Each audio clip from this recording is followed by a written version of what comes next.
प्रतीक यादव की मौत में भी सवाल उठना ये जायज़ है, क्योंकि वो पॉलिटिकल फिगर हैं, एक है ना, बड़ी राजनीतिक पार्टी से बिलोंग करने वाले आदमी थे और फैमिली उनकी पूरी पॉलिटिक्स में रही हुई है। अभी तक वी डोंट नो क्या प्रॉब्लम है, क्या हुआ, कुछ निकल के बाहर नहीं आया है। पर जांच का सवाल है, अगर कुछ होता है आगे आना चाहिए, बिल्कुल आना चाहिए, क्योंकि ये मुद्दे ठंडे बस्ते में डालने वाले बिल्कुल भी नहीं। पोस्टमार्टम रिपोर्ट में तो इतना आया कि खून का थक्का था और चोटें लगी हुई थी, किचन में वो पड़े थे और अपर्णा के जो भाई हैं यानी प्रतीक के साले वो लेकर अस्पताल में गए। 2 घंटे की देरी हुई। उसके बाद से लोग जो है सवाल उठाना शुरू कर दिया। अखिलेश यादव ने कहा कि भाई हम इसकी जांच करवाएंगे, क्योंकि मुझे नहीं लगता कि ये नेचुरल डेथ है, मुझे लगता है ये हत्या है। देखिए, मैं आपको क्या बोल रही हूँ, पॉलिटिक्स में नथिंग इज़ नेचुरल। कोई भी चीज़ नेचुरल नहीं होती, या तो प्री प्लान्ड होता है किसी को करवाना, या तो कोई पर्सनल बायसनेस, पर्सनल रीजंस की वजह से। अभी मैं इतने लोगों के बीच में, कैमरा के बीच में पूरी तरीके से ये नहीं बोल सकती कि सर मौत करवाई ही गई है, क्योंकि प्रॉपर जांच नहीं हुई है। We even don't know. ठीक है, हम लोग किसी एक पॉलिटिकल पार्टी के ने किसी ने कुछ बोल दिया, उसके बोलने के मुताबिक हम लोग सब कुछ नहीं बोल सकते। पोस्टमार्टम हुआ है, अगर ये चीज़ पता चली है कि निशान है तो उसकी जाँच आप करवाइए, क्योंकि अगर आप इतने बड़े घर में रहते हैं, सीसीटीवी होंगे, तमाम चीज़ें होंगी, तमाम लोग होंगे, कुछ ना कुछ पता चलेगा। जैसे उसमें जांच बिटती है तो लोगों को पता चली जाएंगी, और निष्पक्ष जांच होगी तो।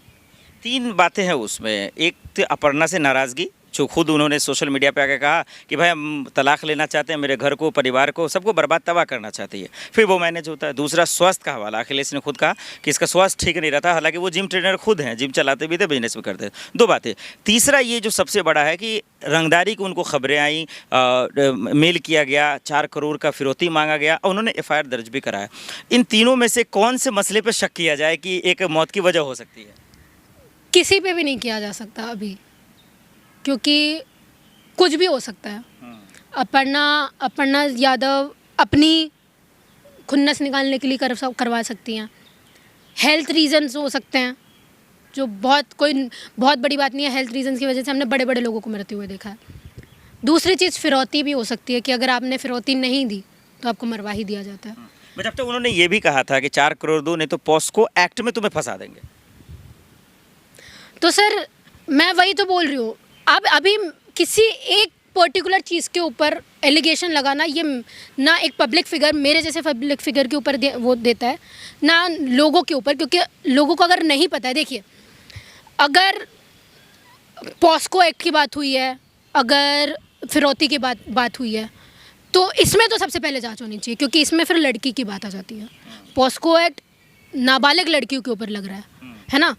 तो क्या प्रतीक यादव इन सब चीज़ों में जुड़े थे? अगर इस चीज़ का खुलासा होगा तो हो सकता है कि अखिलेश यादव जी ये सोचे कि मेरा घर का कोई इंसान बदनाम ना हो, तो ये सारी चीज़ें छोड़ के मैं एक नेचुरल डेथ ही दिखा देता हूँ। लोग ये भी कह रहे हैं कि जब प्रतीक यादव का निधन हुआ तो अपर्णा जी गायब थी, यानी कि वो असम थी, तो लोग कह रहे हैं भाई राजनीतिक काम से थी, और लोग कह रहे हैं कि भाई पत्नी कहाँ गायब हो गई। ये तो आपको समझना पड़ेगा।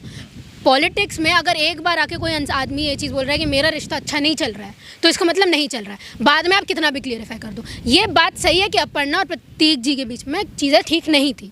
ना वो साथ में रहने चाहते थे, ना उनको ये था कि हम लोग बहुत अच्छे से रह पाएंगे एक साथ में। तो कोई बहुत बड़ी बात नहीं है, हो सकता है उन्होंने कुछ करवाया हो, और हो सकता है कि उनको इतना लगाव नहीं होगा कि वो अपने पति के निधन में आए, उनको ऐसा लगा कि मैं सामने जाऊँ, वहाँ ज़्यादा बेटर है। तो कोई भी चीज़ बहुत ज़्यादा इमोशनल होकर सोचने की बिल्कुल भी ज़रूरत नहीं है ना, कि वो क्यों नहीं गई, पत्नी है, यानी पति पत्नी के बीच में पत्नी पत्नी जैसा कुछ था ही नहीं पहले। जब बात पॉलिटिकल सेक्टर्स में आ जाती है सर, तो प्राइवेसी कहीं नहीं होती है। अगर उन दोनों के बीच में प्यार मोहब्बत कुछ था, जो भी था, रिश्ता था, तो अपने तक रख के अपनी चीज़ों को सॉल्व करना चाहिए था। वो ग्लोबली आनी नहीं चाहिए थी चीज़ें। जिस वक्त वो नेशनल मीडिया पे आई हैं, जिस वक्त वो सोशल मीडिया पे आई हैं, उस वक्त ही चीज़ें पब्लिक हो गई हैं, है ना। और हो सकता है अपर्णा यादव को भी डर हो कि मेरी बहुत सारी बातें निकल जाएंगी।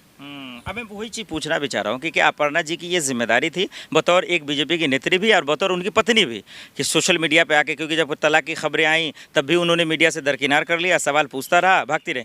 क्या अभी भी कम से कम बताना चाहिए कि एक्चुअल में क्या हुआ था, कैसे वो गिर गए, कैसे पोस्टमार्टम रिपोर्ट में जो आ रहा है उसका एक्चुअल मतलब क्या निकाला गया? आपको क्या लगता है सर, आके ये बताएंगे कि मैंने देखा है अपनी आंखों से? नहीं ना। ये को बोलता है, हत्यारा का भी बोलता है कि मैं हत्यारा हूँ, आके मुझे गिरफ्तार करो। और ये सारे सीखने वाले मोदी जी से हैं कि किसी भी चीज़ में चुप्पी साधो। तो बीजेपी वाले तो सब एक जैसे ही हैं। रही हैं अपर्णा यादव, क्या अखिलेश यादव और डिंपल भाभी के साथ आ रही हैं अपर्णा जी? बीजेपी छोड़ रही हैं? क्या बीजेपी से इस्तीफा दे रही हैं? क्या सीएम योगी आदित्यनाथ को चुनाव के वक्त ही, क्योंकि कुछ ही महीनों में चुनाव भी होने वाले हैं, क्या इन सब के बीच जो है अपर्णा यादव बहुत बड़ा कदम उठाएंगी? क्या वाकई में वो समाजवादी पार्टी के साथ आ रही हैं? आदित्य जी, अखिलेश यादव जी, तमाम लोग जिस तरीके से उनके बेटी के साथ जो है शामिल हो रहे हैं, उनके दुख में शामिल हो रहे हैं, इन चीजों को देखकर लोग अब ये कह रहे हैं कि अपर्णा यादव वापसी कर रही हैं, यानी कि सीधे अल्फाज में कहा जाए तो वो बीजेपी छोड़ देंगी। क्या ऐसा सवाल है? क्या बीजेपी का दामन छोड़ देंगी? क्या योगी जी का दामन छोड़ देंगी? आइए इन पर खुलकर बातचीत किया जाए और ये समझा जाए कि अब 13वीं, हमारा आप जानते हैं प्रतीक यादव की 13वीं है, उसमें तमाम लोग शामिल भी हो रहे हैं।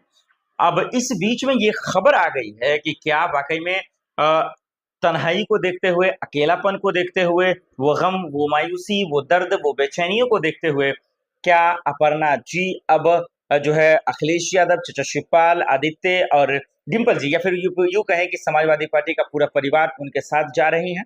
बहुत सोच समझकर वो ये कदम उठा रही हैं। क्या वाकई में ये कदम उठाना उनका जरूरी रहेगा? ये बहुत बड़ा सवाल है। सोशल मीडिया पे अब लोग कह रहे हैं कि अब जिस तरीके से जो होना था वो तो हो गया, छोड़ दीजिए। प्रतीक यादव का निधन हुआ, मौत हुई, कैसे हुआ, किसने किया, पोस्टमार्टम रिपोर्ट क्या कह रहा है, डॉक्टर्स क्या कह रहे हैं, जांच होगी या नहीं होगी, या फिर पुलिस क्या कह रहा है, योगी पुलिस क्या कह रहा है, ये तमाम सवाल जो ऐसे निकल के आ रहे हैं, वो अब उसको एक दरकिनार कर दीजिए। अब उसका कोई मतलब है नहीं, क्योंकि सब कुछ हो गया, अस्थि विसर्जन हो गया, 13वीं हो चुका है, तमाम चीजें। प्रतीक यादव की जो गहरे राज हैं, शायद वो दफन हो गए, क्योंकि मुझे नहीं लगता कि ये सच्चाई सामने आ पाएगी। जो तलाक की खबरें थी उस पर भी पर्दा डाल ही दीजिए, क्योंकि वो हम सब अब जानते हैं। अपर्णा के भाई को लेकर जो खबरें आ रही हैं कि उनका हाथ हो सकता वगैरह वगैरह, सब हटा, ये जांच का विषय था। अब जांच तो अपर्णा जी या फिर समाजवादी पार्टी का कुंभा ही करवाता, लेकिन उन लोगों ने भी उतना तवज्जो या तरजीह नहीं दिया। लेकिन सवाल क्या है? सवाल ये है कि अब इन सब के बीच में क्या अपर्णा यादव जी अभी भी बीजेपी के साथ ही रहेंगे? क्या जो आगामी चुनाव होने वाले हैं विधानसभा के, क्या उसमें भी वो शामिल रहेंगे? क्या योगी जी के साथ रहेंगे, या फिर बीजेपी छोड़कर क्या वो समाजवादी पार्टी में शामिल हो जाएंगे, अखिलेश यादव के साथ आ जाएंगे? बहुत सारे लोगों का ये कहना है, जो कमेंट कर सोशल मीडिया पे कह भी रहे हैं, कि अब अपर्णा जी के लिए बेहतर फैसला ये होगा कि वो अब समाजवादी पार्टी के साथ आ जाए। वो अब राजनीति जो है वो अगर करें भी तो वो समाजवादी पार्टी में आकर करें, वो उसमें ही उनका भला है, उनमें ही फायदा। लेकिन अगर वो ये ऐसा नहीं करती हैं तो आने वाले वक्त में उनको नुकसान होगा, खामियाजा भुगतना पड़ेगा। अब फायदा होगा, नुकसान होगा तो खैर बात की बात है दर्शकों, लेकिन राजनीति है, राजनीति में कुछ कहा नहीं जाता। इसका चस्का या फिर इसका नशा एक बार जिसको लग जाता है, वो आप बेहतर जानते हैं कि वो इतना आसानी से जाता नहीं है।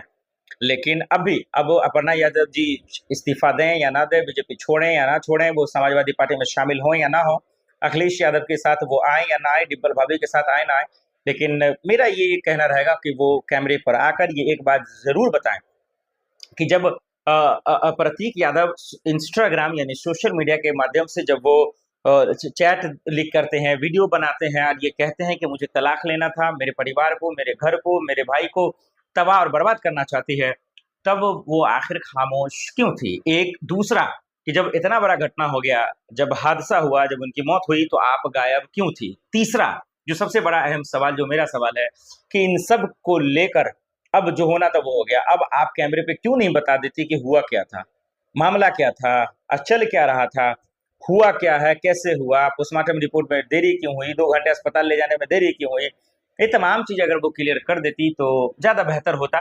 उन लोगों के मन का भ्रम खत्म या टूट जाता, जो लोग ये भ्रम पाल बैठे हैं, सवाल ले बैठे हैं कि नहीं इसमें जो है उनके परिवार का हाथ है, प्रतीक यादव की निधन नहीं हुई, उनको मारा गया, जो फिरौती की खबरें थी, 4 करोड़ मांगने की बात थी, पॉस्को एक्ट में फंसाने की बात थी, वो सब जो है दूध का दूध पानी का पानी हो जाता है। लेकिन ये तो सिर्फ और सिर्फ अपर्णा जी ही कर सकती हैं। लेकिन अब देखना पड़ेगा कि आखिर वो राज्यपाल के पास तो वो कहीं इस बात को लेकर कि डॉक्टर को लेकर और प्रतीक यादव को लेकर सामने रखी, जो हमने आपको शुरू में बताया। लेकिन अब देखना पड़ेगा कि क्या वाकई में जांच की जो बात है क्या वो होता है, या फिर ऐसे ही इन चीजों को दरकिनार कर दिया जाए। आपको क्या लगता है? कमेंट कर जरूर बताइए।